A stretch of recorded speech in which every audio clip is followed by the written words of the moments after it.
यता हेरौँ mini blog, उता हेरौँ मिनी ब्लग, जताततै मिनी ब्लग। फेसबुक खोल्यो मिनी ब्लग, इन्स्टा खोल्यो मिनी ब्लग, टिकटक खोल्यो mini blog, mini blog mini blog देख्दा देख्दा त म त तिरिमिरी झ्याइ भइसकेँ। आफैले मिनी ब्लग बनाउन थालेर हो कि के हो, मेरोमा त मिनी ब्लगको त बाढी नै लागेको छ। पहिला पहिला मैले मिनी ब्लग नबनाउँदा त यति धेरै मिनी ब्लग देखेकै थिइनँ के। आकाल झुकाल त आइरह हुन्थ्यो। तर अहिले त आफूले पनि मिनी ब्लग बनाउन थालेको, जताततै मिनी ब्लग, जे खोल्यो त्यही मिनी ब्लग।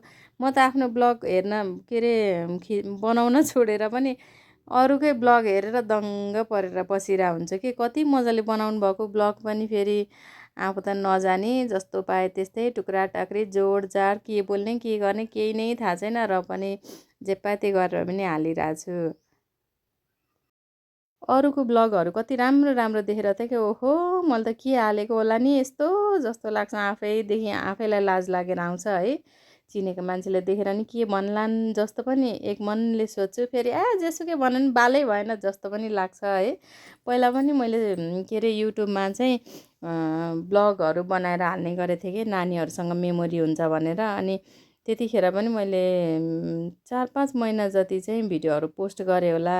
अनि त्यहाँदेखि पछि चाहिँ बच्चाहरू नै स्कुल जाने पढ्ने भएपछि उनीहरूलाई नै टाइम दिन नपाएर मैले छोडेको थिएँ कि गर्नलाई।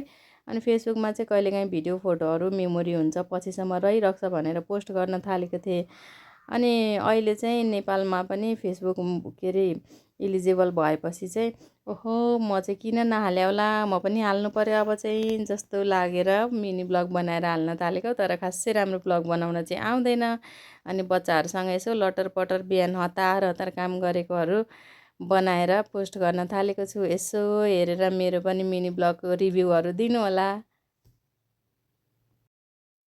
अनि मिनी ब्लगको बाढी नै आएको देखेर चाहिँ सोध्छु क्या, ओहो सबैजनाले ब्लग बनाउनु भएको छ, हाम्रो ब्लग हेर्ने चाहिँ कसले होला।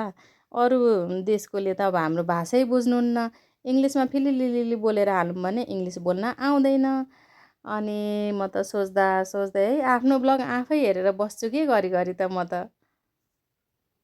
लौ न नि मेरो यो मिनी ब्लगलाई पनि त्यही बाढीमा बगाएर धेरै भ्युज आउने ठाउँसम्म पुर्याइदिनु होला कि सबैजना भएर।